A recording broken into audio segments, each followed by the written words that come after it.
É o seguinte, dentro daquela logística que a gente falou, que a gente importa e exporta, o que acontece?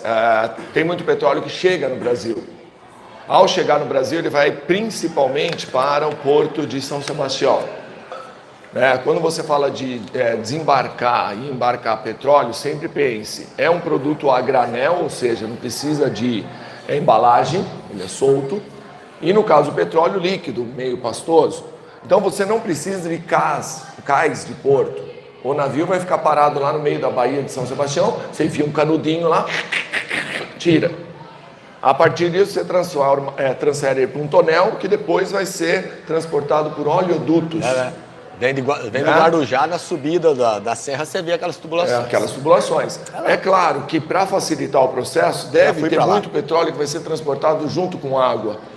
Água e às vezes areia também. Exato, para tirar exatamente esse contato, para facilitar. Tem que tirar antes de mandar para destilação. Aí você separa perto da refinaria. A refinaria de Replan, que é a de Paulínia, vai representar mais ou menos 20% do refino no Brasil. Isso é uma coisa interessante. Por que Paulínia fica ali? Por que a refinaria fica ali? Porque como tem 3 mil derivados, você tem que colocar a refinaria perto do mercado consumidor, para você ter uma facilidade logística maior de transporte dos derivados. No Brasil a gente tem assim 5 refinarias que vão representar em torno de 80%, 90% do refino. A de Paulínia, uma que fica em Cubatão, que é a Presidente Bernardes, Reduc, que fica no Rio de Janeiro, tem uma em Salvador, tem uma no Paraná. Só que você tem um monte de refinaria distribuída pelo Brasil inteiro, exatamente por essa logística que eu falei. Você leva o petróleo bruto, deriva ele em uma diversidade gigantesca de componentes para ficar perto do mercado consumidor. Então você tem uma em Manaus, você tem Belém, um monte. Em relação ao comércio exterior, ou seja, importação e exportação, tem outro detalhe. A gente não é autossuficiente na produção de derivados. Então a gente importa derivados.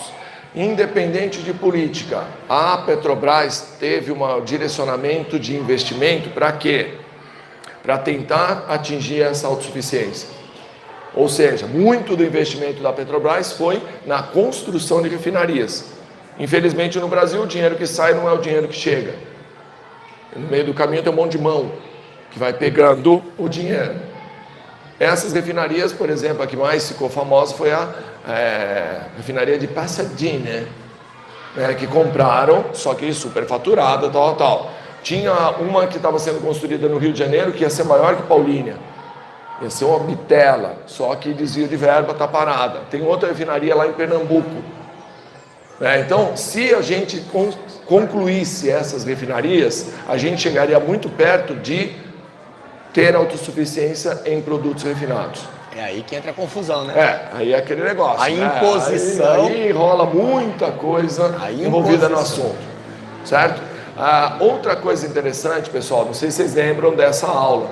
Tudo isso aqui que eu estou falando, comércio exterior, transporte, prospecção, refino, são subdivisões que existem dentro da própria empresa.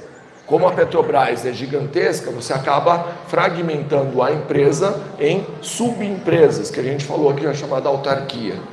Cada uma das autarquias vai ser responsável por um desses setores, certo?